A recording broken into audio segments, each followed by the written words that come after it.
How did she do it? Do it. Do it. Do it.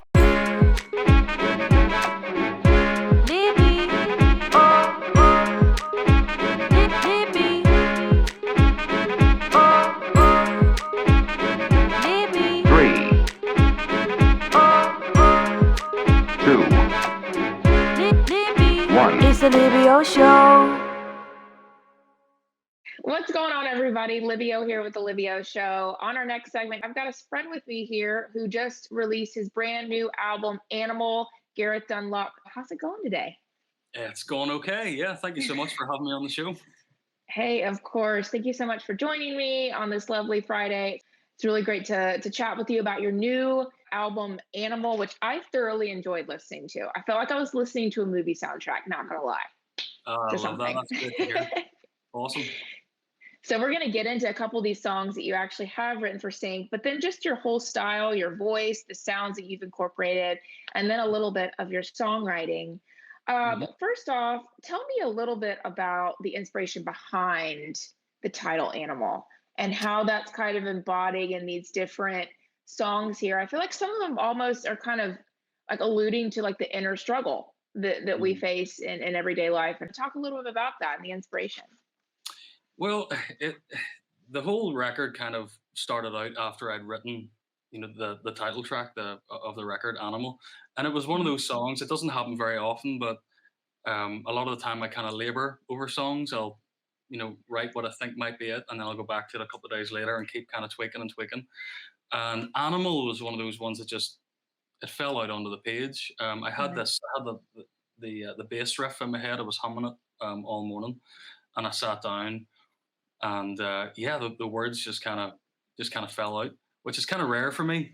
When I'd finished it, I kind of had two thoughts. I was like, okay, I maybe shouldn't let anybody hear this, because it's like. Do you do that often? Were you with songs, or is it like really special ones that are close to you?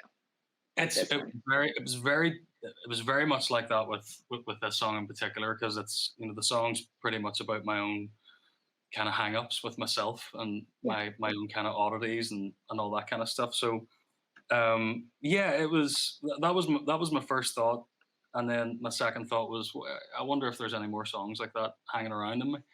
So that was the first step in putting the record together. And yeah, I mean, as far as like themes and stuff go, I really wanted to, I guess, be as honest with myself in this record as I possibly could.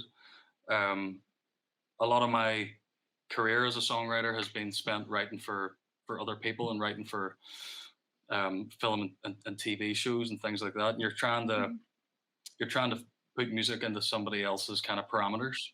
You're trying to just kind of fill that space. And for this record, I was really determined to just kind of turn that side of my brain off a little bit and kind of ignore all that stuff for a while and see what would happen. And I think I feel confident listening back through it a billion times, going through next. I feel confident I got that. Yeah. Well, what's funny about that is you actually have one of these songs, the track Sorrow, is featured in the upcoming film A Hidden Star. So what was it like for you to have a track that you did kind of turn off this, preconceived going by, what a filmmaker or a music supervisor would have wanted, and then having one of these songs that is organically from your creativity be placed in something like that? Yeah, that was a real special moment, and a kind of a curious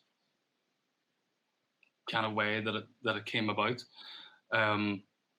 This group of filmmakers came over to the west coast of Ireland to celebrate the life of one of their dear friends who had sadly passed away, and they were scattering her ashes on over the cliffs of Moher, and they were looking for somebody to provide some music and stuff for the ceremony, almost like a celebration of her life. And I got the shout to do that, and I headed to Doolin and was there for a couple of days. And it's an odd scenario, because you're kind of like, you're you kind of got this bird's eye view Yeah. of people going through so much grief and so much loss. And I didn't know Alison at all. I was very much there as just to provide some, some sort of backdrop, musical backdrop.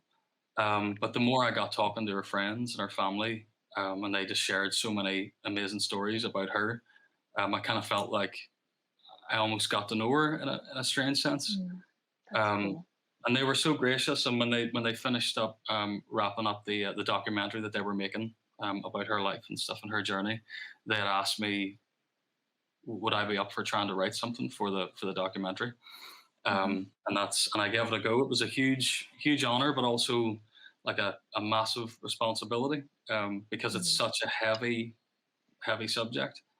And for that one, that the only when you're writing about, for me anyway, when you're writing about that kind of stuff, I think the most sensible place to kind of pull from is your own dealings with grief and your own dealings with sorrow and stuff. So that was a special one, and thankfully they loved the song and they wanted to use it. So I was massively honored. And I'm sure that was super special to them. And then also something for you as a creative to kind of again experience that thing about music that we often forget about, that like even if we're not, immediately aware of someone's situation, it somehow reaches and relates to them, which is really, really special and cool. I want to talk about some of your musical influences. So Bob Dylan, Tom Waits. Talk about that. Talk about your upbringing in Ireland and maybe just those different influences that have made you who you are today as a songwriter. It's strange. Like I wasn't like constantly surrounded by music as a kid. My dad played a little bit of mandolin and stuff, but not professionally. I mean, as kids, we would have always been singing in the back of the car, but I never had any aspirations or dreams to want to be a musician ever. And I think it was probably around 13 or 14. And I saw this picture of a guitar in like a catalog magazine. And for whatever, it was just like a lightning bolt. I was like, I got to have this. This is the coolest thing I've ever seen. So I badgered my dad to buy this guitar for me. And I think at the time he probably thought it was going to be, okay, here we go. Here's, skateboard Mark II. He's going to use this for a couple of weeks and it's going to get covered in dust. But I just gravitated towards it. And when I got the guitar, I just wanted to surround myself with as much music as possible. And, and then you kind of find your people, your like-minded fools, and you start, hanging out with other musicians and feeding off what they're kind of listening to. And it's like, hey, have you ever heard of this band called Led Zeppelin? And I'm like, no, what? Yeah, check it out. I think you'll really dig it. So there was a lot of that kind of early on. When I started out, it was just guitar. I wanted to play as fast and as loud as possible. And then a little bit later, excuse me, I got into more songwriters. I started, I discovered Bob Dylan. I think of the first album I picked up just because I was intrigued by the cover of it. A neighbor of mine had given me like a massive bin bag full of vinyl and an old vinyl player that he was getting rid of. And I would just leaf through these records. And I really loved the look of this Dylan album. It's called Blood on the Tracks. I thought that's a cool cover. I wonder what Bob Dylan sounds like. And I put that on. It was like, okay, this is life changing, So I started kind of gravitating towards that side of things a bit more. The electric guitar got hung up, and I got myself an acoustic guitar and kind of flirted with the idea of I wonder, can I write songs? I wonder, can I do this? Let's see what that sounds like. So I feel like maybe playing the instrument was the first interest for you. And then from there, the songwriting kind of came to be. So are you naturally a melody person because of that? Or is it kind of balanced at this point between the two? I think it's probably a balance. I think, I mean, I still would listen to a lot of instrumental music but I love a great melody, like a great shaped melody. There's, it's hard to beat. That's the stuff you leave the party humming. Nobody ever leaves the party humming the 10-minute guitar solo. So yeah, it's hopefully a good balance between the two. But they do remember the 10-minute guitar solo. That's what they talk about at their other parties. Very true. The talking point, Switching gears, headlights. Mm. I like how that song sounds. I like the lyrics. So share a little bit more about the story behind that and how it kind of relates to some of your other tracks on the album as well. Yeah, so Headlights is it's a song pretty much about just how bad I deal with conflict. You know, I either run way too hot or just run away. There's no kind of in between. So it's a song about an argument and me getting into a car and driving until what did feel like this massive thing kind of fades away, and the Mm-hmm. reality of the here and now, or the there and then, kind of comes through, and you see things in a clearer light. It's that's pretty much what the song's about. Sonically, it was the first time I got using a Roland Juno 60, which Yeah. I played that, and and I just haven't recovered since. I've just been crazy about synths and old analog synthesizers, and that was a lot of fun. Trying to, I never want with this record. I mean, I am a singer songwriter. I play guitar, I play piano, and I Yeah. sing. But I was curious with this album to see what would happen if I started introducing some other sounds that I haven't even tried or tested before. So that was really, really challenging, but also like a hell of a lot of fun. Just Yeah. twisting knobs and trying to find sounds, and but still also try to keep the acoustic guitar, the piano, and the voice kind of front and center. And yeah, Headlights was one of those songs. It was like, okay, we got this cool Juno sound, right? Okay, let's go back to the guitar. We can't lose the guitar. How do we make the guitar work with this? So yeah, a lot of fun, as I say. I love listening to and paying attention to the different types of tracks that artists and songwriters add into their music, because I think naturally as a listener, I think in terms of a movie scene or just my own like situations or whatnot. So it's just really cool to hear like your take on how you got inspired to include those different sonic sounds that you're talking about. I want to hear about you opening for Snow Patrol, because that's one of my favorite bands.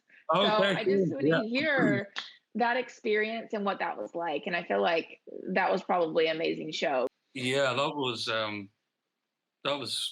an incredible moment. How it came about was strange. I was working with an engineer at the time, great engineer, guy called Alistair McMillan, and we'd been recording a bunch of stuff together in Windmill Lane in Dublin, great studio. And he got called off to go on tour with U2 and to do some sound for them. And the support act for that particular run of shows was Snow Patrol. So I think they were kind of hanging out backstage or maybe in the bus or something, and somebody asked him, what are you working on at the minute? Or the Snow Patrol guys asked him, and he said, "Well, hey, you gotta check out this. I've been working on this." And he played them a song, an old song of mine called Firefly, and Oh, yeah. by all accounts, they really loved it, and I got a call to say, "Would you want to come on up on stage, and we'll all, we'll be your backing band for this song." And it was just it was a real pinch me moment. When to do that. And for that particular run of shows that they were doing, they had kind of like a little semi orchestra. So there were strings and lovely woodwind and brass and stuff. I think there was a couple of French horns, and I'd never heard my music like that before. It was always just, at most a bass and drums back then, and me on guitar. So it was real special. Speaking of tour, you're gonna be on the road with fellow Irishman Foy Yeah. Vance, who I'm also a huge fan of. So talk about that and talk about what you've got planned to collaborate with him on the road. Yeah, I'm looking forward to that massively. Even for the fact of just being on a bus together and hanging out for a month is going to be great. That came around. Foy had asked me to work on his latest record, Signs of Life, just in a production role. Okay. We recorded that record over lockdown, so most of it was done just between the two of us. So, I mean, I can play a little bit of drums, I can play a little bit of bass and stuff, and he's kind of similar. He'll try his hand at anything. Because of lockdown, we kind of had to. So Mhm. I ended up playing the majority of the bass on the record. And when he was putting his tour together, he said, "Hey, do you want to be the bass player?" I'm like, "Dude, I'm not a bass player. It's very, it's very different sitting here at the console and you've got as many goes at it as you want. Mhm. Doing it live is a different thing." But um, I was up for the challenge, and he had said, "Look, and open up the shows as well. Do your own thing." So it's going to be a lot of fun. It's been interesting, in thinking about my set and what I'm going to do, because there's a lot of big, bold sounds on the record. There's a lot happening a lot of the time. So pulling the songs back to where, because I'm just going to be on my own opening up. So pulling them back to where they kind of started and where they, back to the seedling, has been really, really interesting because I haven't heard them like that myself since I wrote them.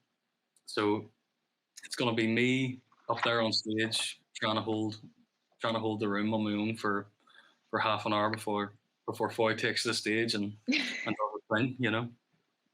Yeah.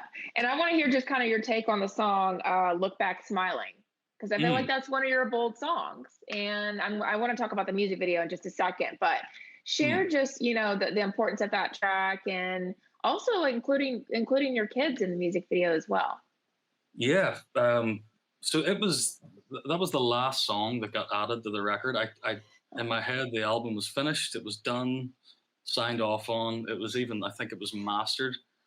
Um, when everything was kind of ready to go, and the, the song kind of fell out because my son Wilson, he had missed out so much on his first year of school, and when he went back into school, we noticed that he really kind of went into his shell quite a bit. I think it was just a massive shock to the Yeah. system.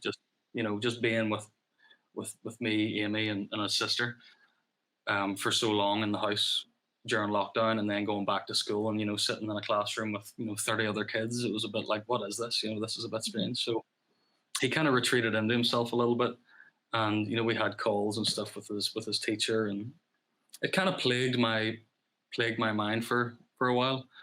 And I wanted to write that song as just a little bit of a message for him, like grab life by the horns, and whatever you do in life, make sure when you're looking back, look back smiling, make the most of it all.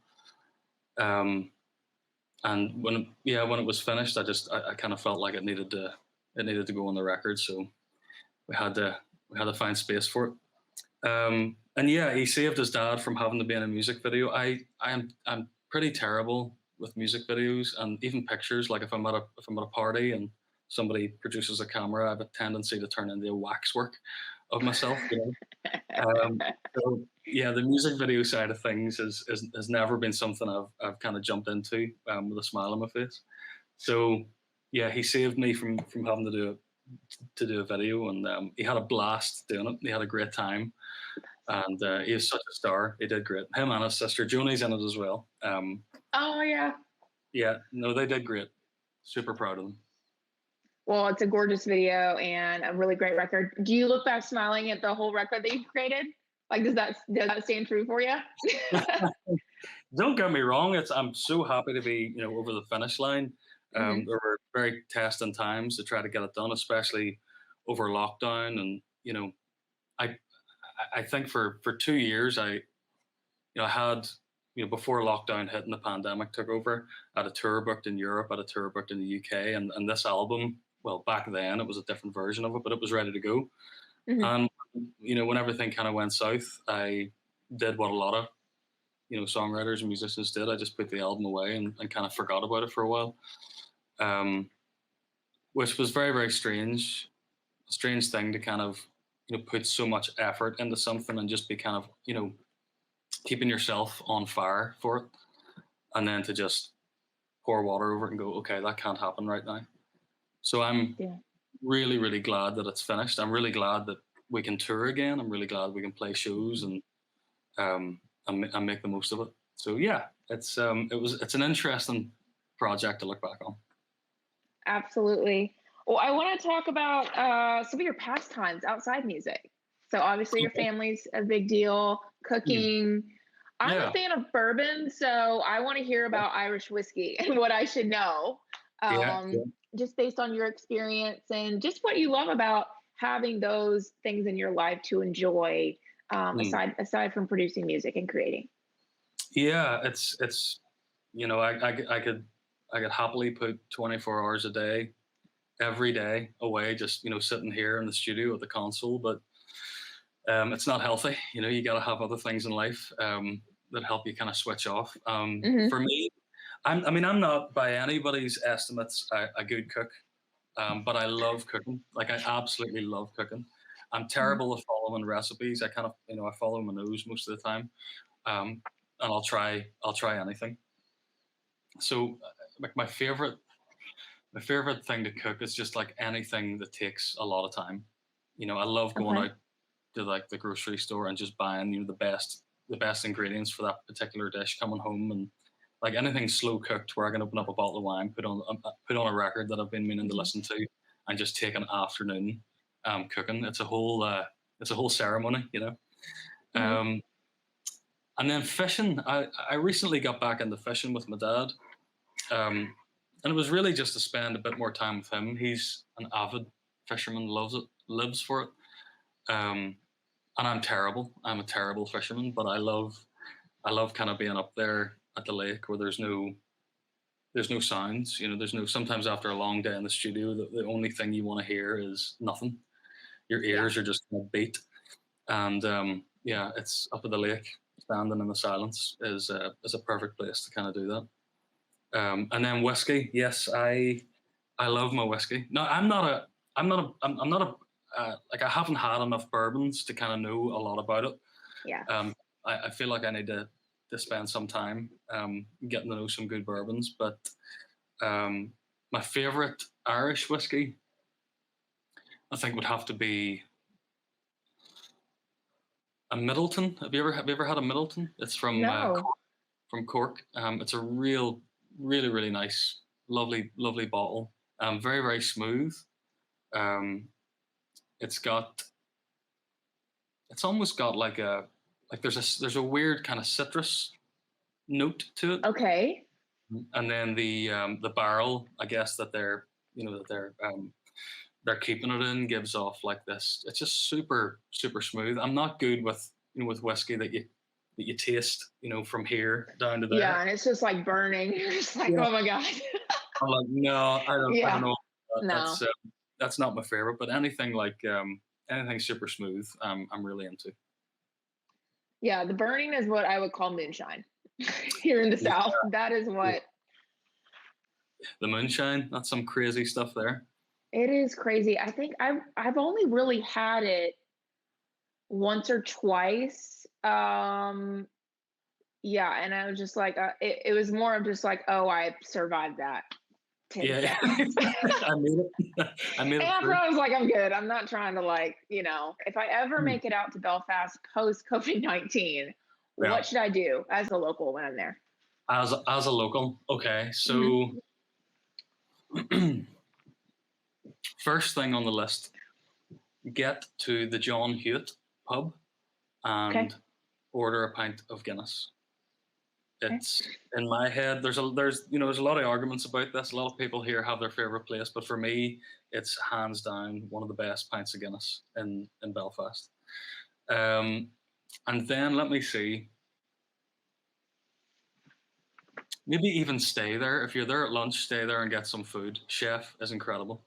And Okay. then I would try to head up to the north coast and see the Giant's Causeway. It's incredible rugged coastline, and in the right in the right weather, it smiles at you just right. It's breathtaking, really really beautiful. Um, and yeah, I mean, try and catch a gig, try and catch a live gig. Most of the musicians here are very very good. Well, Mhm. thank you so much, Gareth, for coming on the show to chat about your new album, Animal, out now. And good luck on your tour. Hope it's a Thank you so much. blast. And hope you have a great evening. What time of day is it in Belfast right now? Is it So night or morning? yeah, it's night. It's 8:30 at night. Hmm. Nice. So I'm just gonna go and pour myself a whiskey and get my Friday on.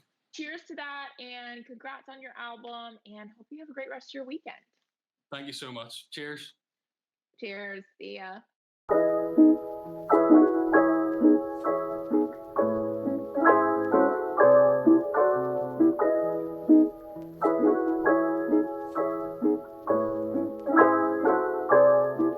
It's the Libya Show.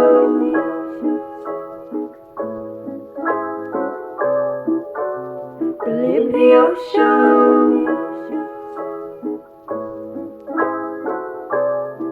It's the Libya Show. It's the Libya Show.